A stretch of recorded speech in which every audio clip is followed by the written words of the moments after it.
Previously on Mass Effect. The year is 2183, and humanity has been the newest addition to galactic society for not even 30 years.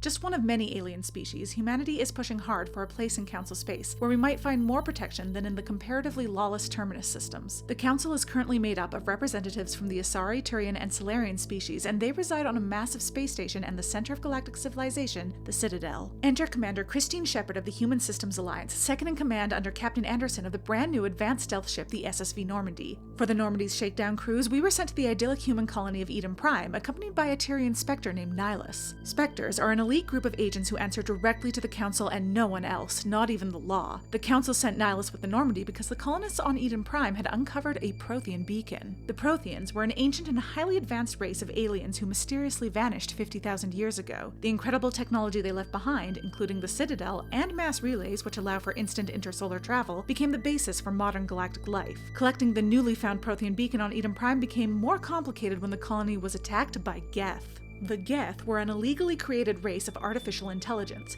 They drove their creators, the Quarians, from their homeworld, and in the centuries since, the Quarians have lived a nomadic lifestyle on a collective fleet, and the Geth have kept to themselves. Until now. Nihilus scouted ahead of Shepard and her team, only for us to come across his body shortly after, with a witness claiming he was killed by another Tyrian Nihilus seemed to recognize as Saren. This Saren led the Geth to the beacon, used it, then took off on his gigantic ship called Sovereign, leaving behind explosives to cover his tracks. Shepard managed to disarm the explosives, but accidentally used the beacon as well, getting an alarming but disjointed vision of death and destruction in the process. Back aboard the Normandy, Captain Anderson informed Shepard that Saren was another Spectre, and they made their way to the Citadel to inform the Council that one of their agents had gone rogue. Unfortunately, the Council needed more evidence, so Shepard teamed up with a Tyrian Citadel security officer named Garrus Vicarian and helped him follow up on a lead and save a Quarian named Tali'Zorah. Along the way, Shepard also met a Krogan mercenary named Urdnot Rex, who we ultimately learned also wasn't a fan of Saren. Tali was on a pilgrimage away from the Quarian fleet, expected to return one day with a gift. To that end, Tali had taken apart a destroyed Geth and found a recording of Saren and his second-in-command discussing their plans, including admission of their part in Eden Prime and intentions to find something called the Conduit and bring back the Reapers. According to other information Tali found in the Geth's memory, the Reapers were an advanced machine race who wiped out the Protheans. Armed with this evidence, the human galactic representative, Ambassador Udina, was able to convince the Council to revoke Saren's Spectre status. The Asari Councilor recognized the voice of Saren's second-in-command as that of Benezia, a powerful and well-respected Asari matriarch. As for the Reapers, the Council believed they were made up by Saren to get the Geth to follow him. Even so, Saren needed to be dealt with, and Commander Shepard was made into the first human Spectre with the mission of bringing Saren to justice. Captain Anderson gave control of the Normandy over to Shepard, and while this wasn't entirely his or Shepard's choice, he did so with grace. With new allies Tali, Garrus, and Rex joining the crew, we set out to a dig site where matriarch Benezia's daughter, a Prothean expert and archaeologist named Dr. Liara Tassoni, was last seen. We arrived to find the site besieged by Geth, rescued Liara from their clutches, and brought her aboard as a new ally. Unfortunately, Liara had little information to offer about her mother, as they hadn't spoken in years. Next, we went to the human colony of Zoo's Hope on the planet Pharos, where the Geth were attacking. The colony was accidentally built on top of a sapient plant so ancient that it predated the Protheans and understood them. Called the Thorian, the plant also had the ability to control other creatures, including those living in the colony. After fighting off the Geth, we destroyed the Thorian and freed the colonists of its control. One of Matriarch Benezia's followers, an Asari named Shiala, was also freed, and she revealed that Saren had gained a cipher from the Thorian to help him better understand the Prothean beacon vision. Shiala explained that Benezia joined with Saren in hopes of guiding him down a better path, but Saren can brainwash his companions by using a signal emitted from the ship Sovereign, and Benezia and her followers ended up indoctrinated by him. Free now from both indoctrination and the Thorian's control, Shiala used an Asari ability to kind of mind meld with Shepard and transfer the cipher to her. From there, Shepard headed to the planet Noveria to confront Matriarch Benezia. Shepard and her team, including Liara, followed Benezia to a corporate research lab locked down by a specimen containment breach. This specimen turned out to be the Rachni, a violent hive mind species previously presumed extinct. Before humans joined galactic civilization, the Rachni had waged war on Council space, and the war was only won when the Council uplifted the, at the time, technologically less advanced Krogan species, which in turn led to the Krogan Rebellion, the squashing of which the Krogan are still feeling to this day. Fighting through hordes of violent Rachni spawn, Shepard finally reached Matriarch Benezia and the still captive Rachni Queen. Benezia attacked Shepard and even her daughter Liara, but was wounded in the ensuing fight. The Asari Matriarch managed to temporarily break through indoctrination long enough to reach out to Liara and to give Shepard some information, the location of a lost mass relay, the Mu Relay. Afterwards, Benezia succumbed succumb to her injuries, leaving Liara to mourn her mother and try to remember her as she was before Saren. Shepard had the opportunity to destroy the still-contained Rachni Queen, but the Queen claimed that the Rachni War was the result of some malevolent outside influence and promised that, without that influence, she could raise the new Rachni hive to be peaceful. Shepard decided to give the surviving queen that chance and released her. As we pursued Saren, Shepard went on various other missions on behalf of others, including Admiral Hackett of the Alliance. This included shutting down various extremist organizations, stopping a killer VI wreaking havoc on the moon, trying to keep a fan named Conrad Werner from hero-worshipping himself into danger, and uncovering various crimes of a Black Ops Alliance group called Cerberus that went rogue. The latter turned out to be responsible for a traumatic incident in Shepard's past in which her 50-person squad was attacked by a giant space worm known as a Thresher Maw, and she believed herself the only survivor. Turns out there was one other survivor, Corporal Toombs, and Shepard found him taking revenge on Cerberus scientists. No one knew he survived because Cerberus, who has lured many an Alliance team to their doom, kidnaps and experiments on any survivors they can get their hands on. Upon learning the truth, Shepard killed the Cerberus scientist on Toombs' behalf so that, as a Spectre, she could take the heat that Toombs could not. Shepard also spent time helping her new friends, including tracking down and stopping a live organ smuggler that got away from Garrus during his C-Sec days, and finding a family heirloom for Rex while learning about his complicated relationship with both his family and Krogan culture. As for Tali, she revealed to Shepard that her father was a member of the Quarian Admiralty Board, putting a lot of pressure on Tali to make a good impression on the fleet, and therefore she was very grateful when Shepard passed along some intel she found on the Geth that Tali could use as a pilgrimage gift. Along the way, Shepard got to know her original human crew, including Engineer Adams, her Exo, Navigator Presley, and ship medic, Dr. Chakwas. Her pilot, Jeff Joker Moreau, has Vrolik syndrome, which means his bones, particularly his legs, break very easily, and so he worked hard to prove himself the best damn pilot in flight school. Gunnery Chief Ashley Williams, who Shepard rescued from Eden Prime, turned out to be a tough woman from a close military family who became very protective of her several younger sisters after their father died,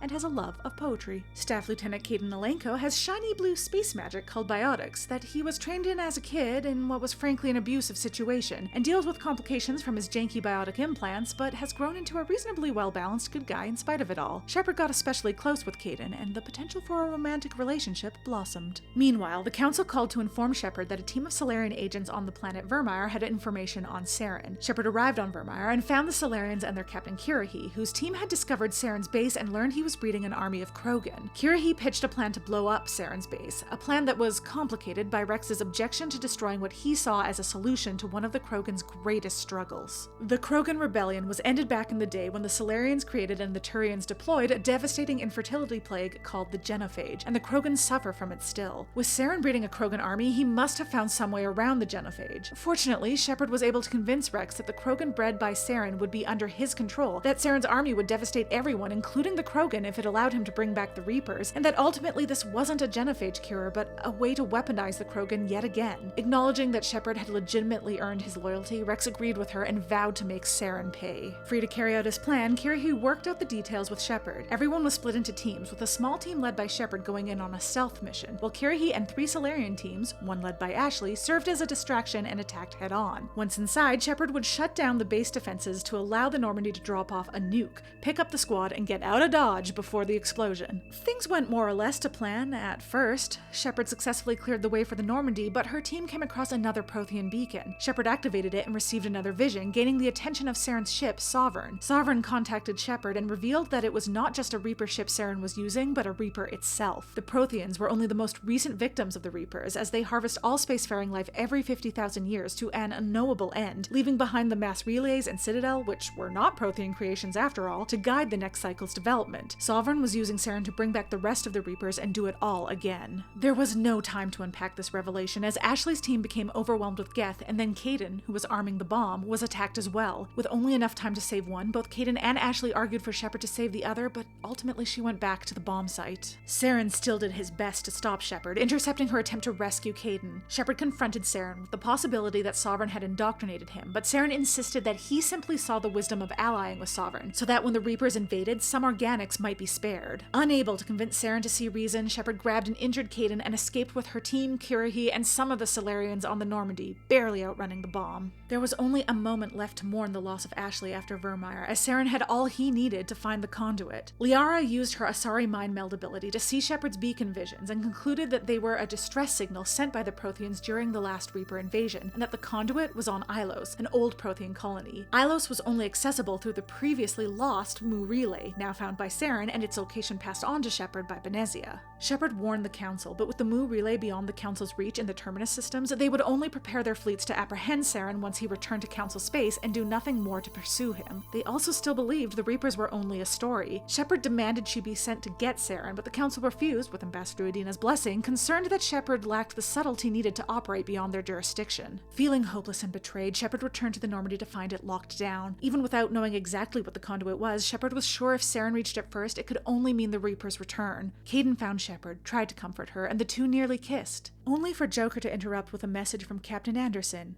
asking to meet us on the Citadel.